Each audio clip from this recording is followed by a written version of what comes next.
que distingue e ao mesmo tempo revela essa parte do trabalho do sonho é sua finalidade.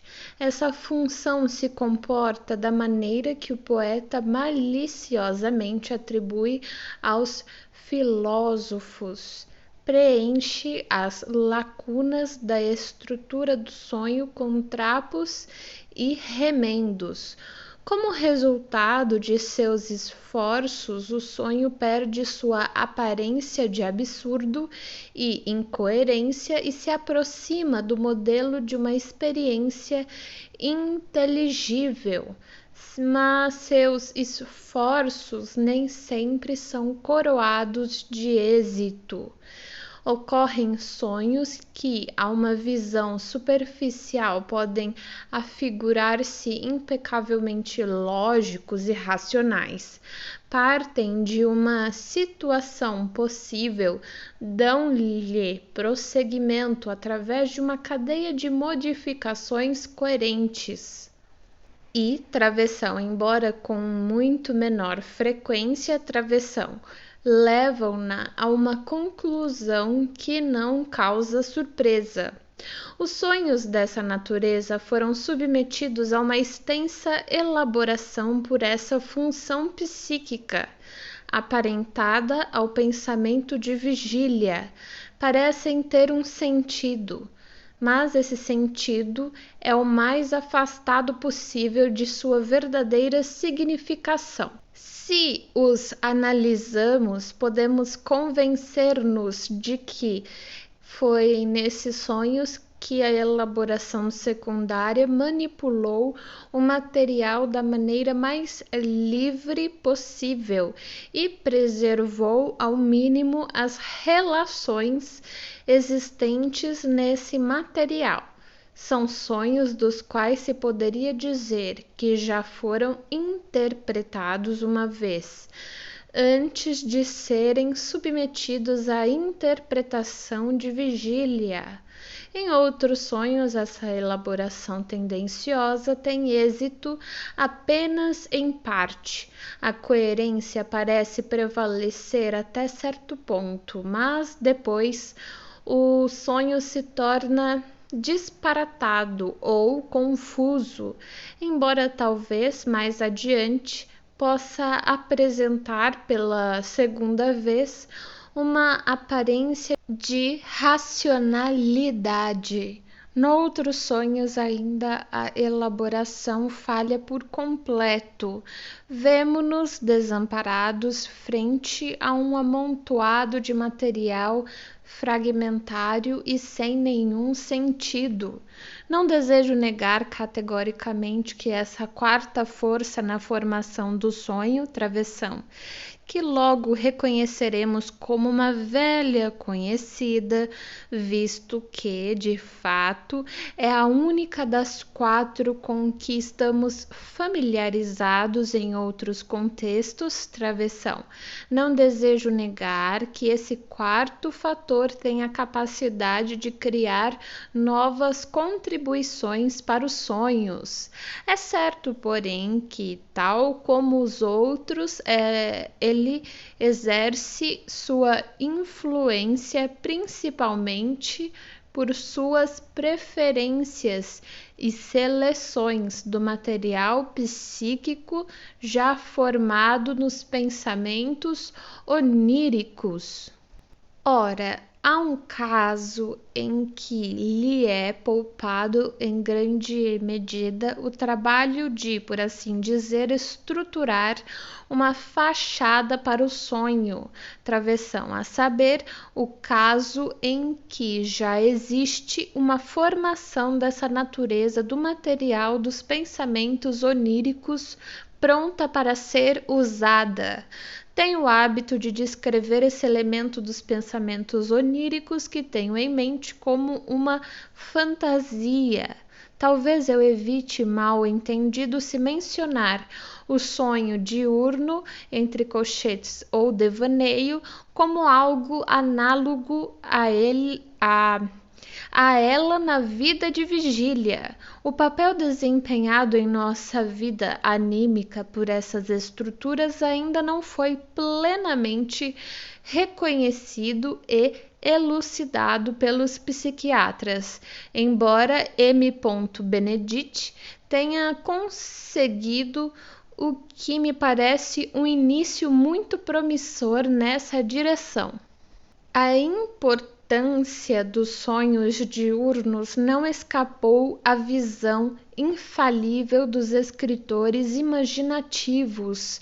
Há, por exemplo, um célebre relato de Alphonse Daudet em Le Nabab, dos devaneios de um dos personagens secundários da história. O estudo das psiconeuroses leva à surpreendente descoberta de que essas fantasias ou sonhos diurnos são os precursores imediatos dos sintomas histéricos, ou pelo menos de uma série deles.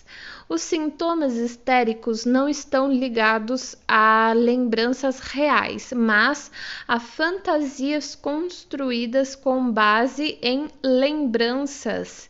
A frequente ocorrência de fantasias diurnas conscientes traz essas estruturas ao nosso conhecimento, mas tal como há fantasias conscientes dessa natureza, também há grande número de fantasias inconscientes que têm de permanecer inconscientes por causa de seu conteúdo e por se originarem de material recalcado. Uma investigação mais detida das características dessas fantasias diurnas revela-nos como é acertado que essas formações recebam a mesma designação que damos aos produtos de nosso pensamento durante a noite, travessão, ou seja, a designação de sonhos. Elas partilham com os sonhos noturnos um grande número de suas propriedades e, de fato, sua investigação poderia ter servido como a melhor e mais curta abordagem à compreensão dos sonhos noturnos. Como sonhos, elas são realizações de desejos. Como sonhos, baseiam-se em grande medida nas impressões de experiências infantis. Como sonhos, beneficiam-se de certo grau de relaxamento da censura. Se examinarmos sua estrutura, perceberemos como o motivo de desejo que atua em sua produção mistura, rearranja e compõe um novo todo o material de que eles são construídos.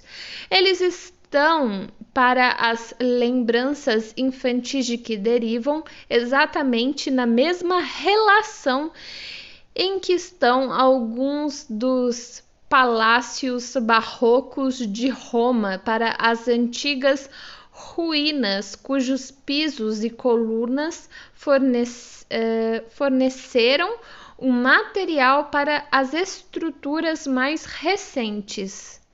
A função de elaboração secundária que atribuímos ao quarto dos fatores envolvidos na formação do conteúdo dos sonhos mostra-nos em ação, mais uma vez, a atividade que consegue ter livre vazão na criação de sonhos diurnos sem ser inibida por quaisquer outras influências. Poderíamos simplificar isso dizendo que este nosso quarto fator procura configurar o material que lhe é oferecido em algo semelhante a um sonho diurno. No entanto, se um desses sonhos diurnos já tiver sido formado na trama dos pensamentos oníricos, esse quarto fator do trabalho do sonho preferirá apossar-se do sonho diurno já pronto já pronto e procurará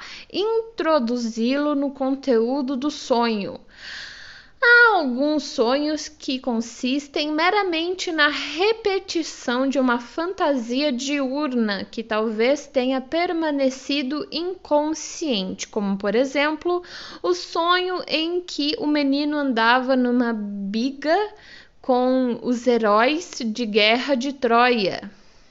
Em meu sonho do Autodidasker, pelo menos a segunda parte foi uma reprodução fiel de uma fantasia diurna, inocente em si mesma, de uma conversa com o professor N. Em vista das complexas condições que o sonho tem de satisfazer em sua gênese, é muito mais frequente a fantasia já pronta formar apenas um fragmento do sonho, ou apenas uma parcela da fantasia e romper no sonho.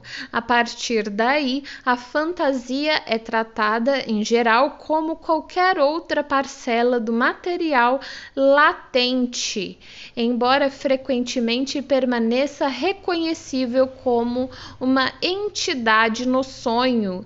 Muitas vezes, partes de meus sonhos sobressaem como causadoras de uma impressão diferente das demais. Parecem-me, por assim dizer, mais fluentes, mais concatenadas e ao mesmo tempo mais fugazes que outras partes do mesmo sonho. Estas, bem sei, são fantasias inconscientes que penetraram na trama do sonho, mas jamais consegui delimitar uma delas com clareza. Afora isso, tais fantasias, como qualquer outro componente dos pensamentos oníricos, são comprimidas, condensadas, superpostas umas às outras e assim por diante. Há, todavia, casos tradicionais, desde o caso em que elas constituem inalteradas o conteúdo, abre parênteses, ou pelo menos a fachada, fecha parênteses, do sonho, e o extremo oposto, em que são representadas no conteúdo do sonho apenas por um de seus elementos ou por uma alusão distante. O que acontece às fantasias presentes nos pensamentos oníricos é também evidentemente determinado por quaisquer vantagens que elas tenham a oferecer aos requisitos da censura e à exigência de condensação. Ao selecionar exemplos de interpretação de sonhos, tenho evitado, na medida do possível, os sonhos em que as fantasias inconscientes desempenhem papel considerável, pois a introdução desse elemento psíquico específico teria exigido extensas discussões sobre a psicologia do pensamento inconsciente. Não obstante, não posso escapar inteiramente a um exame das fantasias neste contexto, dado que muitas vezes elas penetram nos sonhos em sua íntegra e com frequência ainda maior é possível vislumbrá-las claramente por trás do sonho. Citarei, portanto, mais um sonho que parece compor-se de duas fantasias diferentes e opostas, coincidentes entre si em alguns pontos, e das quais uma é superficial, enquanto a segunda constitui, por assim dizer, uma interpretação da primeira. O sonho, travessão, o único do qual não tenho notas cuidadosas, travessão, era mais ou menos o seguinte: o sonhador, um rapaz solteiro, estava sentado no restaurante onde costumava comer e que foi realisticamente representado no sonho. Surgiram então várias pessoas para tirá-lo dali e uma delas queria prendê-lo. ele disse a seus companheiros de mesa, abre aspas, depois eu pago, vou voltar, fecha aspas, mas eles exclamaram com sorrisos zombeteiros, abre aspas, já conhecemos essa história, isso é o que todos dizem, fecha aspas. Um dos convivas gritou-lhe, abre aspas, lá se vai mais um, fecha aspas. Depois o conduziram a um aposento estreito, onde encontrou uma figura feminina com uma criança no colo. Uma das pessoas que o acompanhava disse, abre aspas, este é o Sr. Miller, fecha aspas, um inspetor de polícia ou algum funcionário parecido estava remexendo num punhado de cartões ou papéis. E ao fazê-lo, repetia, Miller, Miller, Miller. Por fim, formulou uma pergunta ao sonhador, a qual ele respondeu com um sim. Em seguida, ele se voltou para olhar para a figura feminina e observou que ela agora usava uma grande barba. Não há aqui nenhuma dificuldade em separar os dois componentes. O superficial era uma fantasia de prisão, que parece como que recém-construída pelo trabalho do sonho, mas por trás dele é visível um material que foi apenas ligeiramente remodelado pelo trabalho do sonho, uma fantasia de casamento. Os traços comuns a ambas as fantasias emergem com especial clareza. Tal como numa das fotografias superpostas de Galton, a promessa do rapaz, abre parênteses, que até então era solteiro, fecha parênteses, de que voltaria a se reunir com os companheiros de jantar à mesa, o ceticismo de seus companheiros, abre parênteses, já escolados pela experiência, fecha parênteses, a exclamação, abre aspas, lá se vai mais um, abre parênteses, para se casar, fecha parênteses e aspas, travessão. Todos esses traços se encaixavam facilmente na interpretação alternativa. O mesmo se aplica ao sim com que ele respondeu à pergunta do funcionário. O remexer na pilha de papéis, a constante repetição do mesmo nome correspondia a uma característica menos importante, porém reconhecível das festas de casamento, a saber, a leitura de um maço de telegramas de felicitações, todos endereçados com o mesmo nome.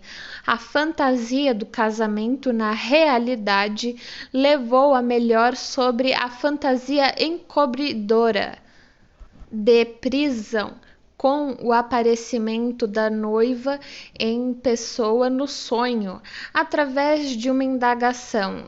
Travessão. O sonho não foi analisado. Travessão. Pude descobrir porque, ao final dele, a noiva usava barba. Na véspera, o sonhador estivera andando pela rua com um amigo que era tão arredio ao casamento quanto ele, e lhe chamara a atenção para uma beldade de cabelos negros que passara por eles, abre aspas, comentara o amigo.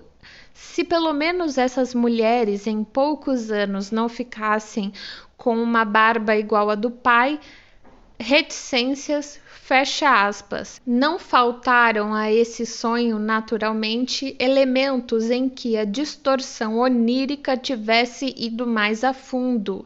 É bem possível, por exemplo, que as palavras, abre aspas, depois eu pago, fecha aspas, se referissem ao que ele temia ser a atitude do sogro quanto à questão do dote. De fato, é evidente que toda sorte de receios impedia o sonhador de se atirar com algum prazer à fantasia de casamento.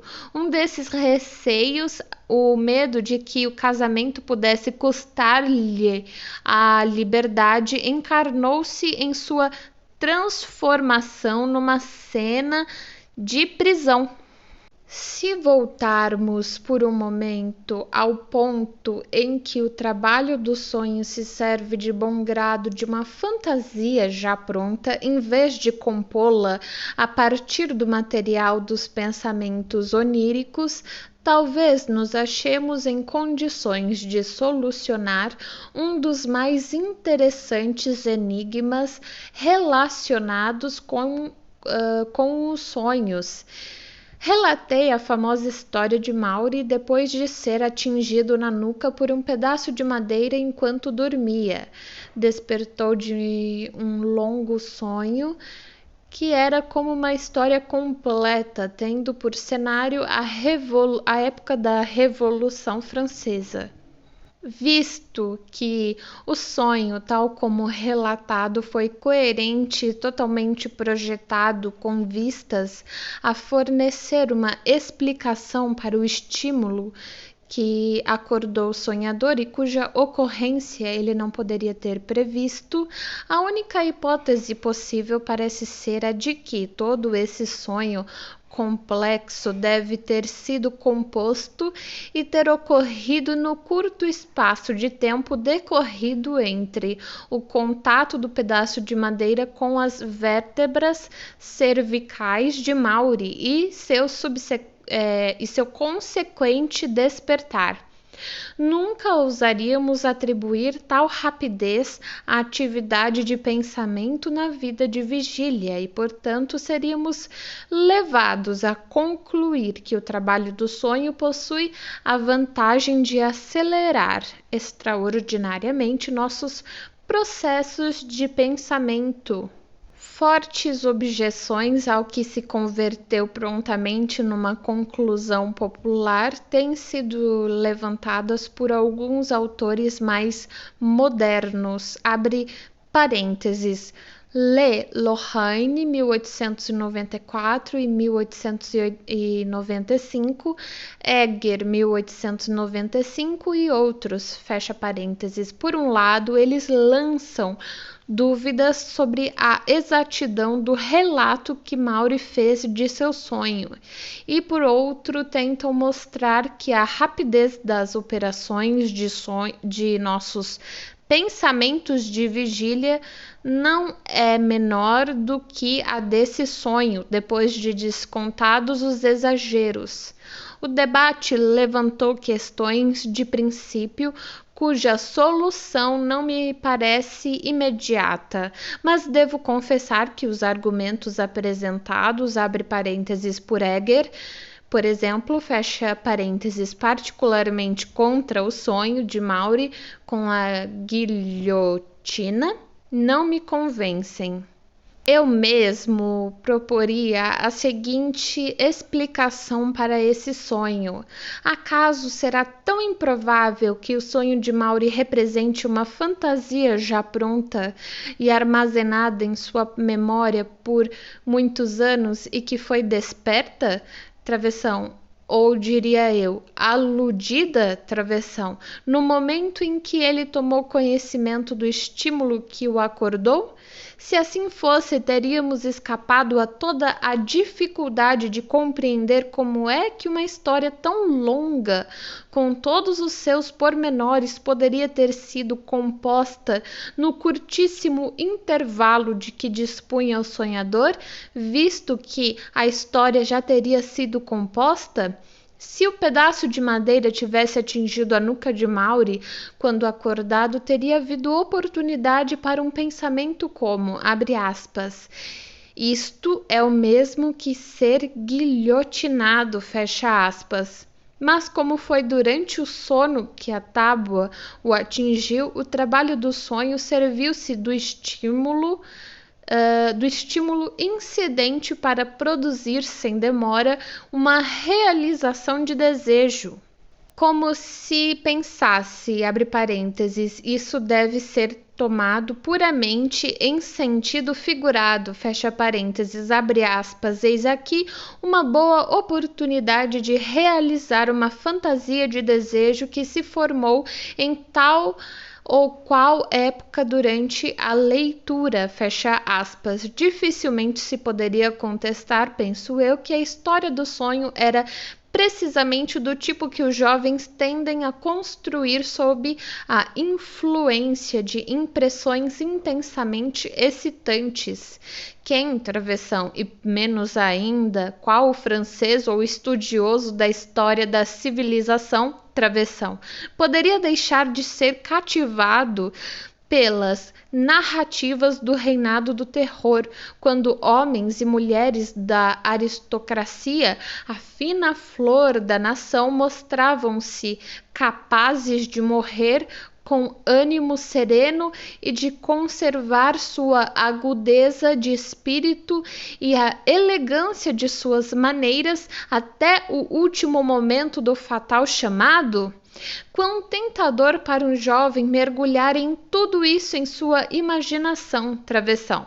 Ver-se dizendo adeus a uma dama, beijando-lhe a mão e galgando intrépido o cadafalso, ou se a ambição fosse o motivo principal da fantasia, quão tentador para ele ocupar o lugar de um daqueles temíveis personagens que, pela simples força de suas ideias e de sua flamejante eloquência, dominavam a cidade onde nessa época pulsava convulsivamente o coração da humanidade, travessão, que foram levados por suas convicções a enviar milhares de homens à morte e prepararam o terreno para a transformação da Europa, enquanto todo o tempo suas próprias cabeças não tinham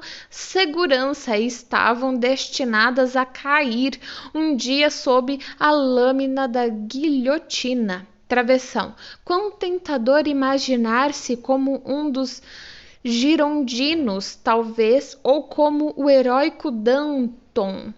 Há uma característica na lembrança que Maury guardou do sonho, travessão, a de ser conduzido ao local da execução, cercado por uma multidão imensa, travessão, que parece sugerir que sua fantasia era de fato desse tipo ambicioso. Tampouco era necessário que essa fantasia já muito preparada fosse revivida durante o sono, bastaria apenas que fosse tocada. O que quero dizer é o seguinte: quando soam alguns compassos musicais e alguém comenta, abre parênteses, como acontece no Dom Giovanni, fecha parênteses, que são do Fígaro de Mozart, despertam-se em mim de uma só vez inúmeras lembranças, nenhuma das quais pode penetrar isoladamente em minha consciência no primeiro momento. A frase-chave serve como um posto avançado através do qual toda a rede é simultaneamente posta em estado de excitação. E é bem possível que o mesmo se dê no caso do pensamento inconsciente. O estímulo despertador excita o posto avançado psíquico que dá acesso a toda a fantasia da guilhotina. Mas a fantasia não é repassada durante o sono, e sim apenas na lembrança da pessoa antes adormecida, após seu despertar. Depois de acordar, ela lembra em todos os detalhes a fantasia que foi instigada em sua íntegra no sonho. Não há como certificar-se nesse caso de que se está realmente recordando algo que se sonhou. Essa mesma explicação, travessão, de que se trata de fantasias já prontas, que são excitadas como um todo pelo estímulo despertador, a travessão pode ser aplicada a outros sonhos que se concentram num estímulo despertador, como, por exemplo, o sonho de Napoleão com a batalha antes da explosão da máquina infernal.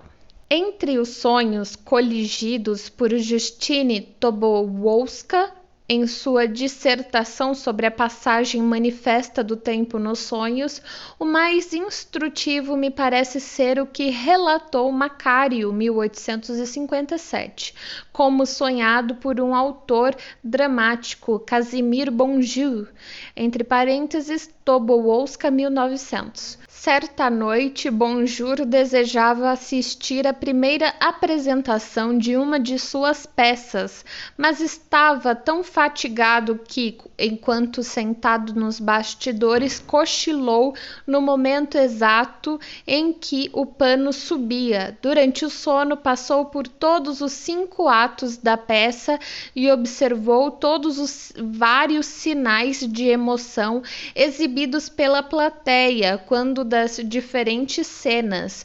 No fim do espetáculo, ficou radiante ao ouvir seu nome gritado com as mais vivas demonstrações de aplauso.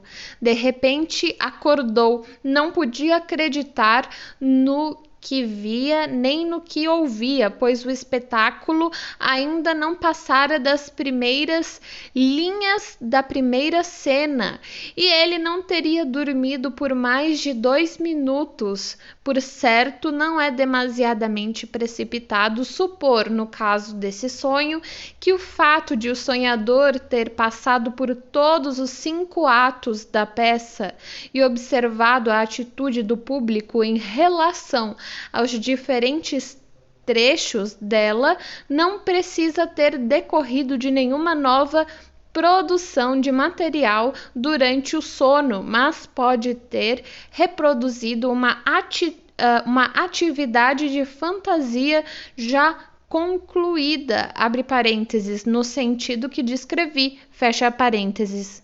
Tobolowska, como outros autores, ressaltava o fato de que os sonhos com uma passagem acelerada das representações têm a característica comum de parecerem singularmente coerentes, ao contrário de outros sonhos, e que a lembrança deles é muito mais sumária do que pormenorizada. Essa seria realmente uma característica que tais fantasias já prontas, tocadas pelo trabalho do sonho, estariam fadadas a possuir, embora esta seja uma conclusão que os autores em causa não chegam a tirar.